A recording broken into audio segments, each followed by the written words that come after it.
Hello and welcome to Casual Buddhism. I'm your host, Cindy Rasicot, devoted follower of Venerable Dhammananda Pikani. And for those of you who are new to the program, Venerable Dhammananda is the first fully ordained Theravada nun in Thailand.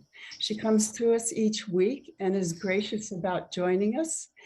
And this week, I usually have a guest on. This week, I'm going to be the guest. And the host. And the host. Well, Venerable, you have an expression that really caught me, that I found very important to me when I first met you. And it was, it all begins in the heart. Yes. And I wondered do you consider compassion the heart of Buddhism? Or maybe you could say what you mean by it all begins in the heart. Yeah, when we talk about the practice, the training of the mind, it's all with the heart. And before we can really have compassion for others, I think it's very important that we need to understand that we also have to have compassion for ourselves.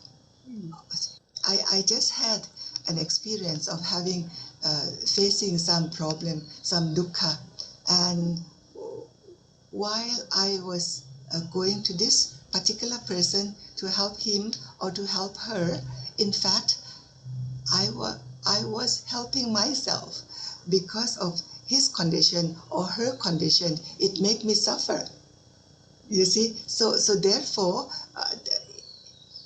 I go to help them in order to heal myself, to help myself. So compassion really begins from our heart first. So, as we breathe in, because before I can share with you my breathing, I have to breathe in first. And this breathe in is nourishing myself. And when I can nourish myself, nourish my soul, my body, then I breathe out automatically. I breathe out, and with my breathing out, now I am sharing that nourishment, that good feeling from my heart to you. It goes like that, So I am not just sitting here and expanding my compassion to Cindy. No, I need to first nourish this myself first, So compassion does not simply come out of you. Compassion has to be nourished until it grows out of you to reach others. So I think we need realization that compassion does not happen just like you push a button and then it happens. No, compassion has to be, the passion has to be coming together within oneself. We have to understand the true meaning of the teaching of the Buddha, that finally this self, which has always leading us or misleading us to attachment, but that self itself is illusion, is elusive, is not permanent. So with this understanding, I was trying to gather so many comments from people, praising myself, but that myself that I was thinking of itself is elusive. Mm-hmm. With this understanding, then you can ease up yourself, ease up the burden of suffering. And then when you ease up the suffering yourself, then this compassion can flow, can outflow to others. Compassion from within, then it flows out. This is how I understand. Yes. Thank you. And often, when we teach, often it is lip service. We just have all the teaching. It's a bookish knowledge, and then you just repeat it verbally. without really having gone through that suffering to experience it. And how do you come out? When you experience that and you come out of it, then you can guide others. I think it's very important that the teaching of the Buddha is everywhere. It's all in the books, so many books that we read about the teaching of the Buddha. But what does it mean to Dhammananda? What it means to Dhammananda is when Dhammananda actually put those teachings in her life through her practice and then can come out. I think that is important part. Yeah. And people do talk about needing and wanting more compassion in our world today. And do you have a sense of why that is so important? Sometimes we just jump in, go out. Do we have to protest this? We go out from ourselves, not coming in. I think first we have to come in within ourselves, to whatever we want to help others. It has to be lived. We have to live that Dharma. It is very easy. It is very easy to get into action. But where does that action will lead you? We don't know, particularly when you come in a big group like that. Sometimes this group decision could also be misleading. Misleading because this group decision comes out from different level of mind, and some are not in practice at all. So you could be guiding out of good intention, but it could be guiding us in the wrong way. So we need to be anchored. And Venerable Paripunna can join us in this conversation also. Yes? Yes. in training, excuse me, you sort of answered a little bit of my next question, which I think is how can we train our minds to practice compassion, which is, I think, what you've been about. Yes. What do you think are the greatest obstacles in practicing compassion? We get caught in this. We always have reaction, no? Reaction, and this reaction right away. When you say something that I don't like, right away I will react to you. But that immediate reaction is not coming from the true understanding of the teaching. And that's why we practice this deep listening. Deep listening is to really listen of this person. She comes to you with problems. You need to allow her to express her suffering and try to understand her suffering at her level. But we always react before we could listen to her last sentence, and already make judgment. So this deep listening is a true practice. We can maybe you can help this person by not saying anything at all. Just simply allow her to express her suffering.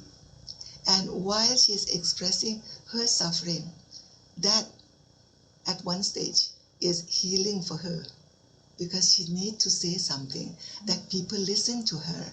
Throughout these years, nobody really truly listened to her. You always have judgment. We always react without really respecting the suffering of the other person. I see myself doing that all the time, Oh, why don't you do that? Why don't you do this? That I am making judgment from myself, not from herself. She is in a very different situation than I am. So that's why it has to be practice of deep listening is part of meditation.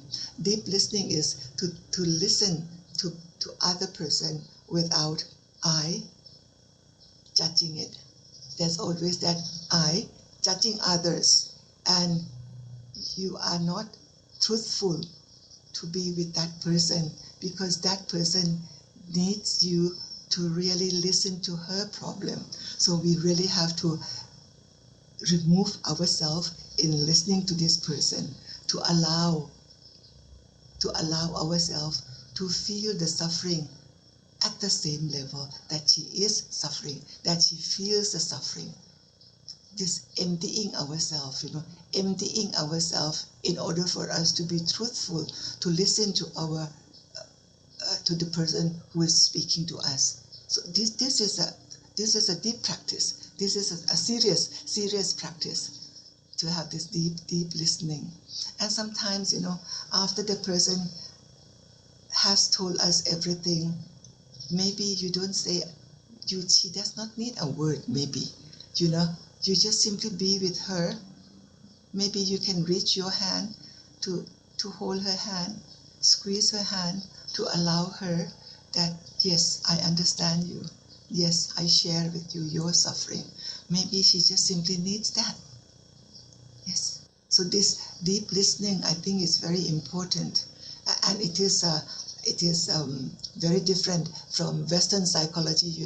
When a psychiatrist sitting there asking you all kind of questions, he is always aloof from your suffering. This is different technique, very different technique. Very true. And I think this is a practice of a true compassion. Mm. Yeah, because if you are not you are not well based in the teaching of the Buddha, you are often swayed. You start giving suggestion already, recommendation. Why don't you do this? Why don't you do that? Oh, you should. Why are you so stupid? Like that, We tend to do that all the time. Mm-hmm. Mm-hmm.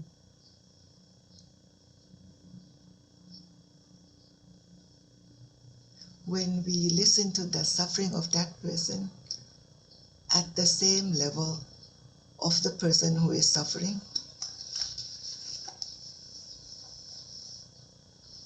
then you can guide that person to come out of suffering, because you and the person is different, because you practice, she does not practice. So once when we really reach the bottom, the way she is expressing it, you actually feel the suffering that she is facing. Mm-hmm. And then you can slowly guide her with our practice, to slowly come out of it, or just simply see things as it is. The trouble with us is that we don't see things as it is. We don't see the nature of things as things are. We always see things as the way we want. And when it does not go the way we want, that's why we suffer, So maybe when we can reach the level of her suffering and guide her to take a look from a different corner, maybe that can also help. There is no, how to say, there is no pattern. Right. No pattern of you go like this, I give Cindy, you go like this, A, B, C, D, 1, 2, 3, 4. There is no 1, 2, 3, 4, because each case is different. It's different. Unless and until you allow yourself to be at that level, and then slowly guide her, or maybe you also do not know the way yet. If we do not know the way yet, we just simply let her know, hold her hand, and let her know that she has another person witnessing her suffering. That is healing. That itself is a healing. Yeah. Mm-hmm. Yes, thank you. Do you ever get overcome when you're listening and really hearing another person suffering? Is it difficult for you at times? Oh yes, this is I don't allow myself often to get into these lessons, but because on that day you yourself must be balanced, well practiced. If you are weak emotionally, with some other things, if you are not balanced yourself, you may be overburdened with something, you may be bothered inside you, then you should not do this. You really have to be anchored yourself. You have to be strengthened from within in order to allow yourself to help others. Yeah.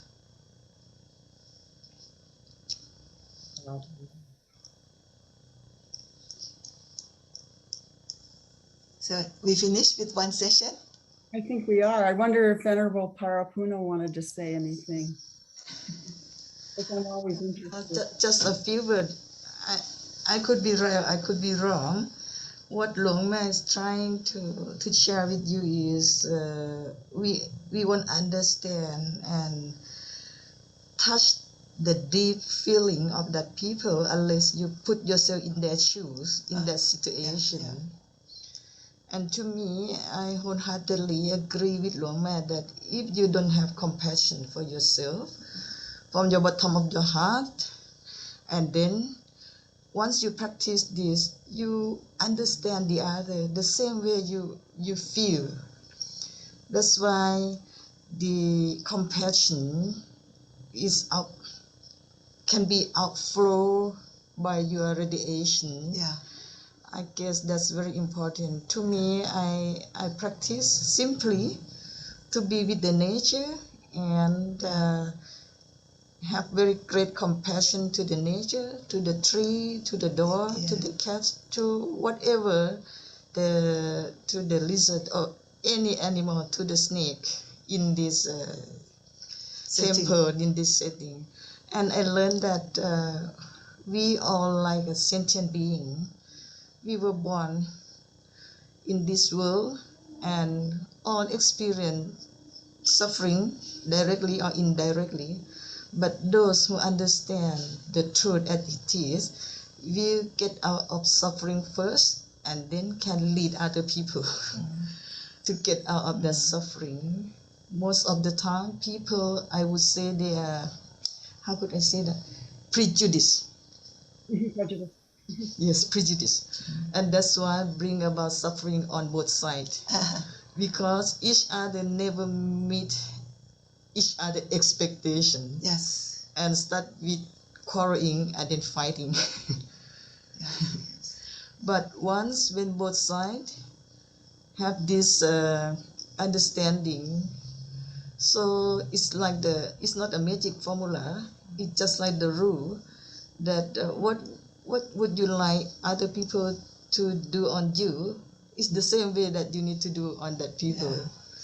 But maybe it's platinum formula, I don't know. You can do to that people beyond their expectation with compassion.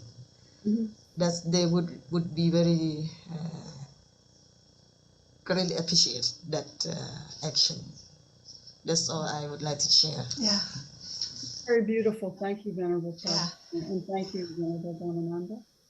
And I think it's very important at the point that she shared with us is the joy that we do get from nature around us. That is very important. Sometimes you come out, your heart is not all that good, no, but allow the beauty of nature to touch you, and then somehow you are uplifted.